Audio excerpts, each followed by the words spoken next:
Good evening and thank you for joining us for KREM 2 News at 5 tonight. I'm Mark Hanrahan. It's good to have you here. I'm Whitney Ward. We do begin with breaking news tonight. The Spokane County Sheriff's Office says an inmate death at the Spokane County Jail happened on Friday. The Sheriff's Office is currently investigating how the man died.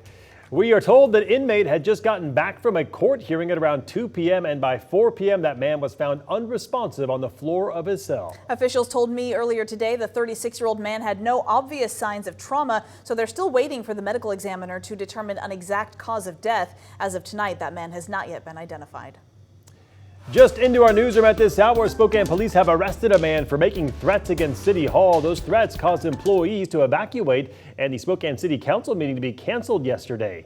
Employees were back to work today, and last night City Council's meeting was moved until Thursday. Spokane police say a deadly stabbing from over the weekend was all over a relationship. We first reported on this stabbing on Sunday. It happened on West 3rd Avenue in downtown Spokane. The victim died at the scene.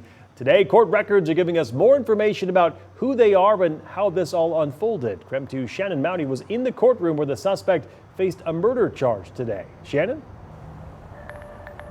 Well, Anthony Chastain is now being held on $500,000 bond. He is accused of stabbing that man Sunday morning. Chastain now faces second-degree murder for the death of Javier Chavez. Prosecutors and police say this was all in a fight over a girlfriend. It happened outside the Old Hope House on West 3rd Avenue downtown. Court records show witnesses saw Chastain arrive at the Hope House. Then the two men got in a fight. Chastain stayed at the scene after police say he stabbed Chavez in the chest, and he told officers he was protecting himself after two men attacked him. But prosecutors and police say that is not what the evidence showed. This sounds like this was an ongoing beef between Mr. Chastain and Mr. Chavez, the victim, in this matter over a female, and that Mr. Chastain got in his vehicle, armed himself with a knife.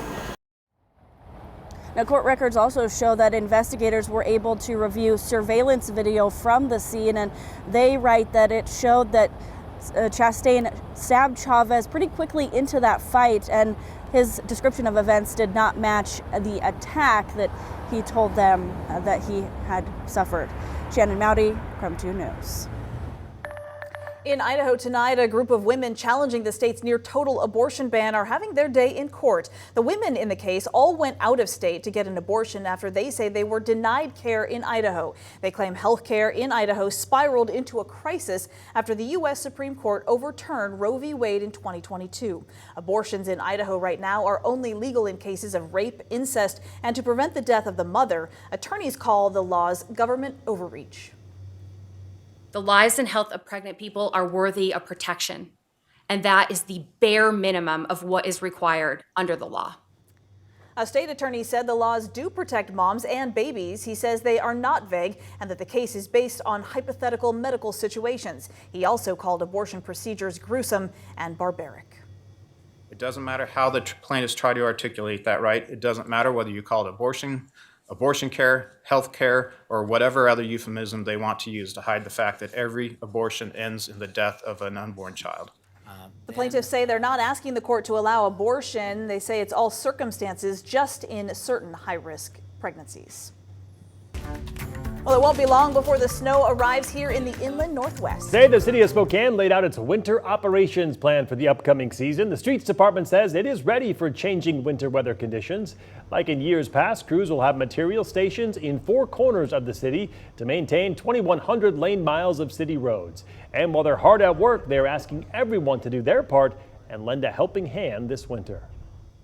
Work with your neighbors by getting to know each other and offering to help those who may not be able to shovel their walks and driveways. When it snows, remember that plows will prioritize arterials, hills, and hospitals and school routes. Neighborhoods will get cleared after those main roads. If a full city plow is called, that will take about 3 days to complete. And today, Spokane Public Schools said if it does snow, kids will most likely still be going to school. Yeah, with the district prioritizing keeping schools open, does that mean that snow days are a thing of the past? Well, in an effort to bring more to every story, KREM 2's Christian Garza has been talking to district leadership today about their plans. Christian?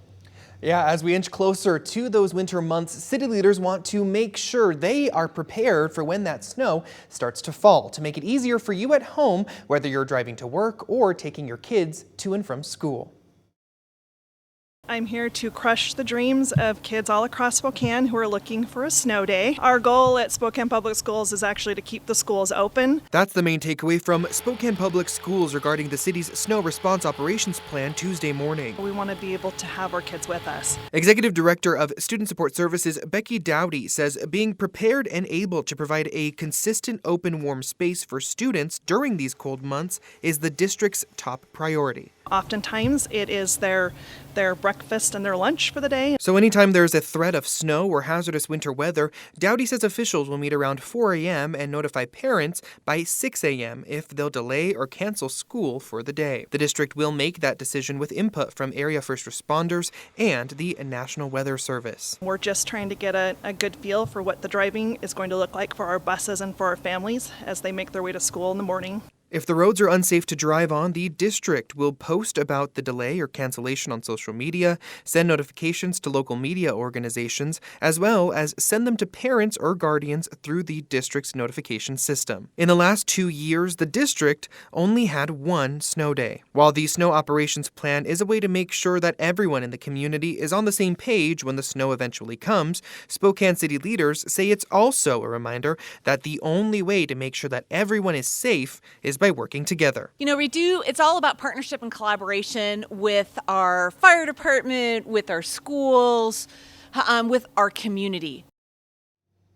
The city wants everyone to know they are prepared for snowy conditions, but they ask community members to do their part as well, like moving recreational vehicles and basketball hoops off of the roads, as well as making sure that you have snow shovels available to clean your sidewalks. Christian Garza, KREM 2 News. That note, everyone's thinking about when we might get our first snow. Jeremy, I know you're focused on a lot of rain coming, but a lot of people wanting to know, when do you think we'll get that first snow? Oh man, I have been trying to iron that out for months.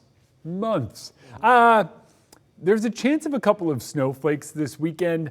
I don't think we really have to worry about it snowing and sticking.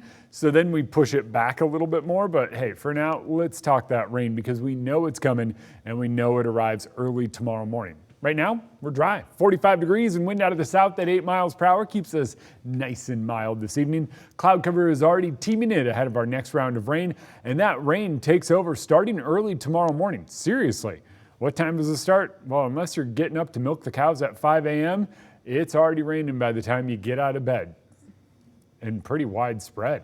We'll wake up to it early tomorrow, snow up in high elevations, and it just keeps coming down. The rain will persist through basically all day tomorrow. Snow as well. Snow stays above about 4,500 feet, so most passes are pretty good. I think if you're going over Sherman or Lookout Pass, get ready for snow. Washington Pass, snow. Snoqualmie Pass, rain. That's just the way this one looks. Thursday leaves us with a few scattered showers to start the day, but by the afternoon, I think we start drying out, so we have that chance of showers. Friday, another chance of showers as our temperatures trend slightly warmer. All right, sounds good, Jeremy. Thank you very much.